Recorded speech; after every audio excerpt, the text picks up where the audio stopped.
Hello, I'm Virginia, and I thought that while I'm doing this alteration today, I would make a little film of some of my work so that I could show you what it's like to do an alteration on lace work. I do a lot of bridal alterations, and I get to change hems quite a bit. So this is a hem of a wedding dress, and the border of the lace is actually a separate piece to the main fabric of the lace overlay. So it can be removed, like I've removed it here. It can be completely removed, and then cut the tulle up to where you need it to be, the actual skirt, and then you lay the lace back on, piece it together. This little piece has been cut by the manufacturer, and it's the same right the way around the skirt, so that they can get a deeper curve where the lace is still very wide. And then they overlap it and stitch it down. Well, I'll be doing that in a minute anyway. They overlap it, stitch it down, and it helps to create the curved shape along the bottom of the skirt. Now, this is what the motifs on the skirt and the border all looked like before I took the beading off.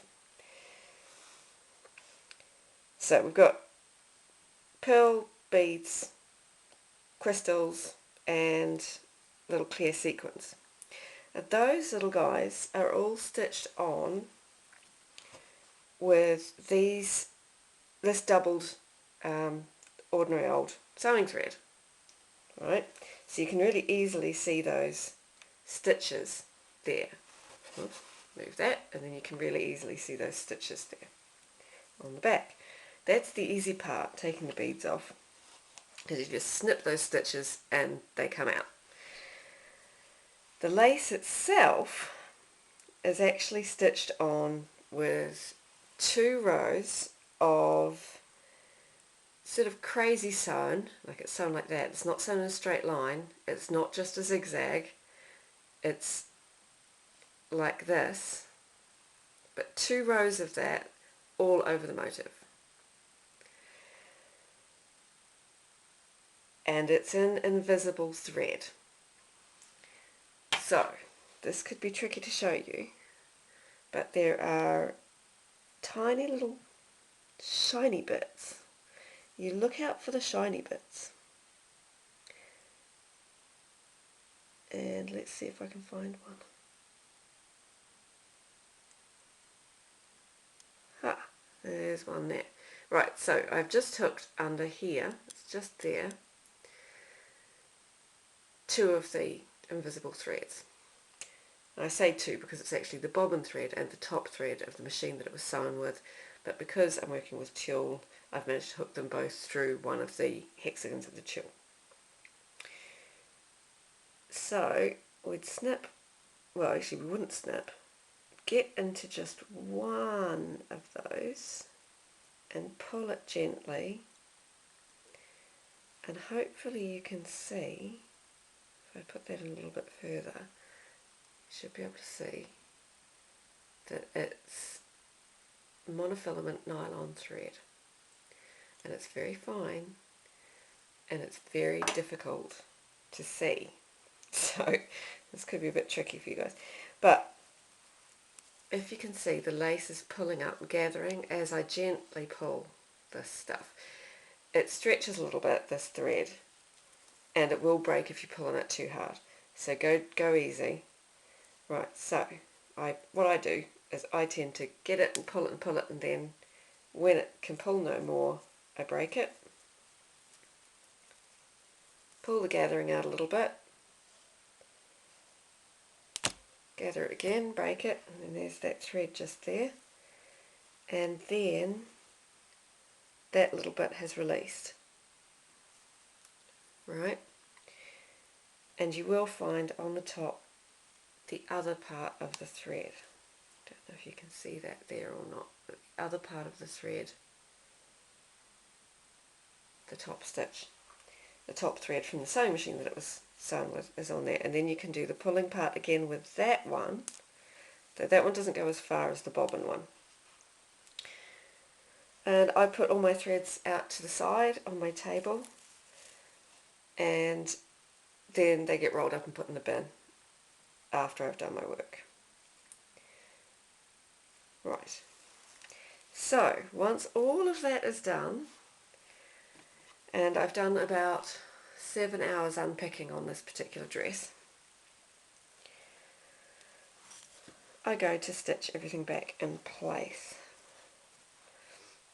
This piece I've already done because I had some of this border removed in order to shorten the tulle and bring that up. Just move that back up into there so you can see it. Now when you're lining this up, the tulle underneath, or the layer underneath, is usually lined up to the top of the shallow scallops here. So it doesn't go down to here where you'd still be able to see it sticking out. They don't lay it down here and then cut around it. They lay the border on top so that the underneath layer can't be seen, and then it's generally stitched a couple of times around this area. So I've gone through, not with the nylon filament thread, I've gone through with an ordinary hand sewing, actually ordinary general purpose polyester thread, and just stitched, actually quite roughly because you're not going to see it, but I get the needle, I've got a needle here, whoops, I have got a needle here, honest, it just got tangled up with the pins in my pin cushion.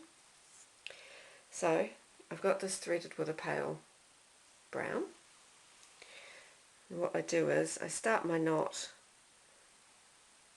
underneath the lace, secure it with a back stitch, and carry on with long underneath, short on top, running stitches for the length of the needle.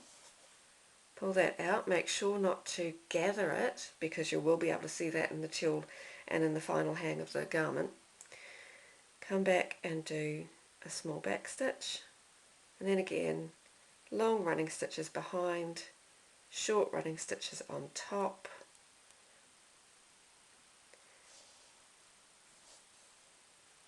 and I just carry that along. So the length, I go for the length of the needle, then do a back stitch and carry on, and then back stitch and carry on.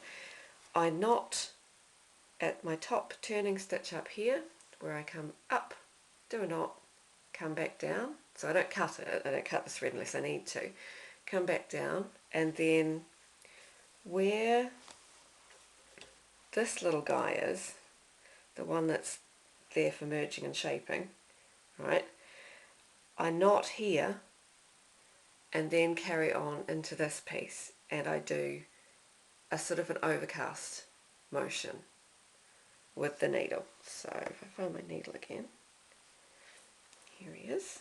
I'm not going to worry about detaching it. So I would be starting up here and doing an overcast motion to get that edge caught down.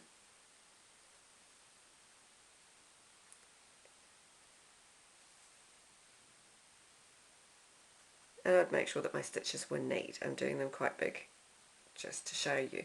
But if you do them in a matching thread or with a nylon thread, which camouflages itself into the fabric, then you won't have any problem at all. And that thread will just sink right in and camouflage. If I can get rid of that little loop, that would be great. Which one is it? It's that one. And yes, this happens all the time. Double thread, it's the worst. But it's necessary.